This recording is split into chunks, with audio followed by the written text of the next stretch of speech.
Bismillahirrahmanirrahim. Assalamualaikum warahmatullahi wabarakatuh. Selamat malam saudara-saudara, rekan-rekan juga sahabat-sahabat Kang Jai dimanapun berada. Salam santun, salam hormat, tidak lupa Kang Jai ucapkan. Mudah-mudahan sahabat-sahabat semua selalu dalam lindungan Allah Subhanahu wa Ta'ala, sehat walafiat, tidak kurang suatu apapun. Dipanjangkan umur, banyak rezeki yang barokah, amin ya robbal alamin. Alhamdulillah, pada kesempatan malam hari ini Kang Jai bareng tim bisa silaturahmi di daerah yang cukup ekstrim juga ya, seperti di tempat kita ya Yus, di daerah perkampungan begitu ya sahabat-sahabat. Dan tanpa disengaja kita menemukan sebuah kejadian yang mungkin cukup menghebohkan warga masyarakat ya. Jadi niatnya kita silaturahmi, ketemu dengan sahabat, namun di sini kita menemui kejadian yang menghebohkan, di mana ada seseorang yang hampir saja menjadi bulan-bulanan ataupun sasaran dari kemarahan warga sekitar ya. Untuk itu kita melihat lokasinya, Kang Ayus juga Kang Ber. Ya Kang.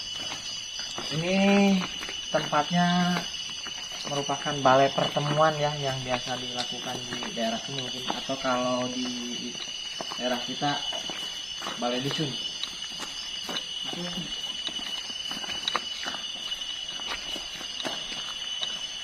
Masya Allah, kemudian di ini kan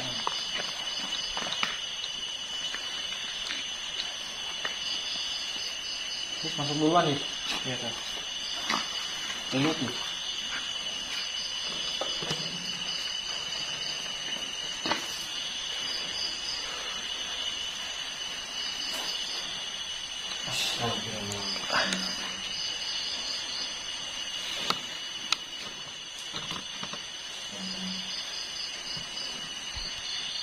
Masih bernapas, namun sepertinya tidak sadarkan diri ya.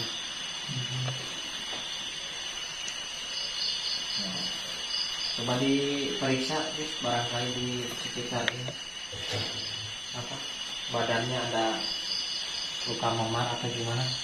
Jelas tidak Kang? Jelas Kang. Jadi menurut cerita dari tadi, aparat yang mencegah kejadian ini berkelanjutan begitu ya.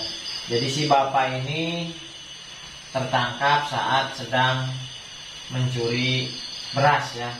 Dan ini lokasinya di sini, katanya ini adalah gudang lumbung, jadi tempat penyimpanan padi dan juga sebagian beras, katanya seperti itu. Dan ini baru sempat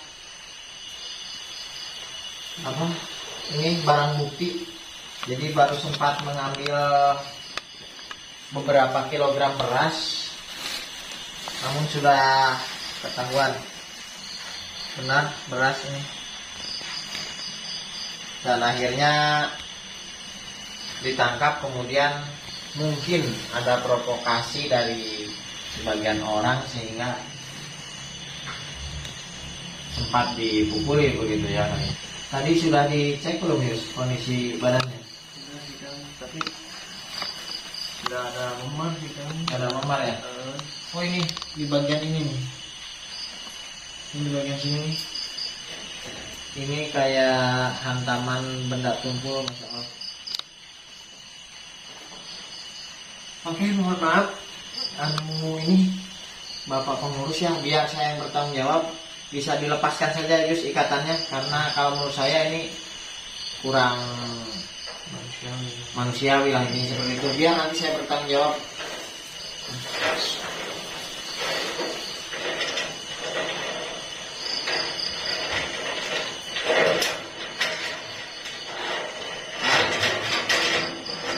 Pak, belum sadarkan diri. Kenceng ya ikatnya ya.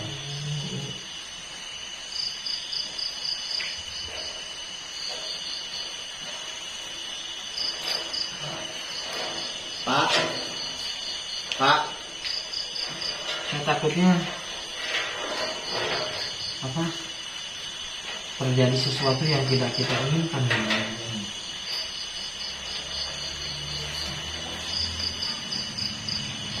Mungkin bisa maju ke sini Kang Brian biar bisa lebih jelas ini. Dilepas aja semuanya, dilepas. Ikatannya. Sampai tangan terikat seperti ini selama ini. Rasanya bagaimana, kurang apa ya? Kurang bijaksana lah kalau kita sampai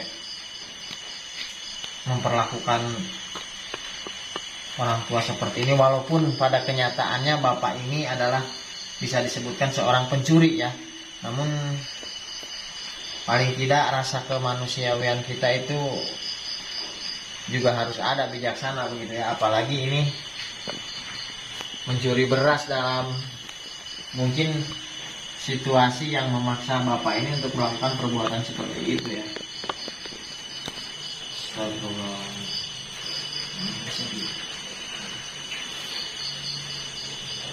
Ini sampai genteng teh bahasa Indonesianya apa ya? Sampai berbekas. Ya ini di tangannya bekas ikatan. Ini tambang ya, sahabat-sahabat.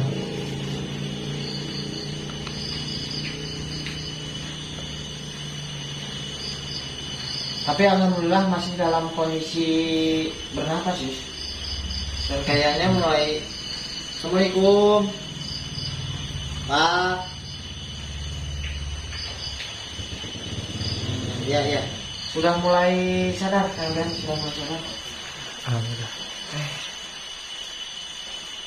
Pak,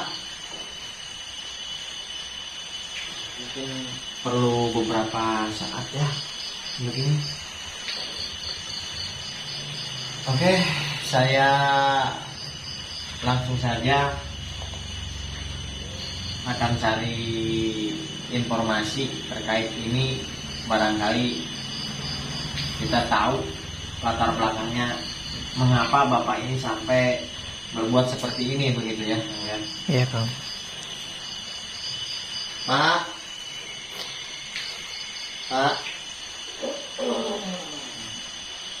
bapak nggak apa-apa Pak, sadar ya Pak ya. Alhamdulillah. Ini bapak tadi benar mengambil beras dari gudang umum. Ya, benar. Masya Allah. Bapak ditangkap, terus dipukuli. Berapa orang Pak kira-kira? Ya, katanya yang melakukan pemukulan ini hanya sekitar 4 atau 5 orang katanya tadi ya. Dan ini terus oke. Simpel saja Pak, saya tidak mau bicara panjang-panjang dengan Bapak karena mungkin kondisi Bapak seperti ini. Nanti insya Allah saya dan tim akan membawa Bapak untuk diperiksa lebih lanjut gitu ya. Saya ingin tahu hanya satu hal Pak, kenapa Bapak melakukan hal seperti ini Pak? Ya. Oh ya. Insya Allah itu. Astagfirullah. Yes, mungkin bisa dihapus, kamu nanti dibantu. Kita bawa ke petugas kesehatan terdekat lah di daerah kampung sini ya Pak. Mohon maaf, biar saya yang bertanggung jawab atas semua ini. Nanti biar saya ini kan. Jadi ternyata setelah saya tanya, walaupun dengan suara yang masih lemah dan terbata-bata, Bapak ini mengakui bahwa telah mengambil beberapa kilogram beras dari gudang lumbung ini itu dikarenakan sudah 2 hari anak-anaknya tidak makan ya sahabat-sahabat. Jadi Bapak ini terpaksa mencuri beras karena lapar ini. Jadi karena situasi dan kondisi yang memaksa bapak ini untuk melakukan perbuatan seperti itu. Namun yang jelas saya pribadi bukan berarti membenarkan apa yang dilakukan bapak ini. Yang namanya mencuri tetap salah ya. Ini juga perlu diperhatikan oleh sahabat-sahabat semua. Apapun alasannya, yang namanya mencuri tetap salah. Tapi kita sebagai sesama manusia, sesama makhluk Allah, hendaknya kita bisa memandang dari sudut pandang yang lain. Intinya kita bisa bijaksana setelah tahu permasalahannya. Jadi bapak ini terpaksa melakukan